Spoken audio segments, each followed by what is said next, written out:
setting up for the deadlift, the first thing you want to consider is your foot position.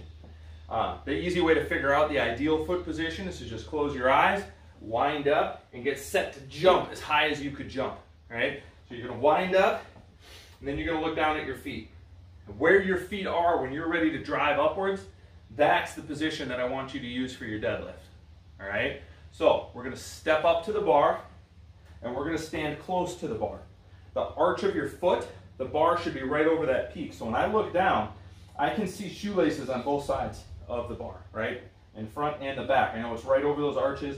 I'm in that strong jump position with my feet, all right? We are going to start the movement the way we're going to end the movement, which is, guess what? Standing straight up, okay? So what I want you to think about is having a little bit of outward torque, like we're trying to drill our legs into the ground, right? The visual for that, standing on 2 dinner plates, trying to twist them out. So I want you to get that torque, squeeze that butt, open that hip all the way, belly tight, arms rolled back. This is how I want to end the lift, all right? So now what we got to do is we got to get the bar.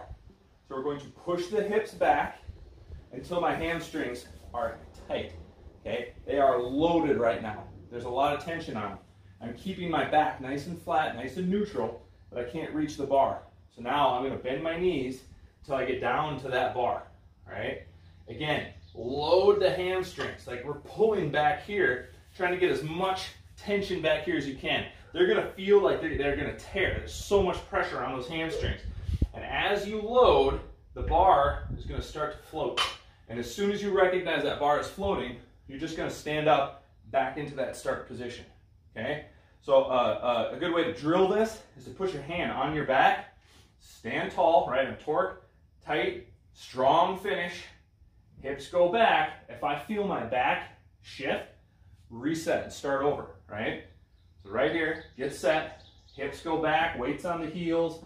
Okay, hamstrings are loaded. I can feel they're stretching. From here, I'm going to lower down to the bar, grab the bar with 2 hands, all right? Chest is still up, hamstrings are loaded. I'm going to squeeze the hammies, squeeze them, and then stand up. Bar goes down, we push the hips back. When the bar gets to the knees, we bend the knees. And that's the proper setup for a deadlift, right? It's posterior chain, it's a hinge, not a straight up and down squat.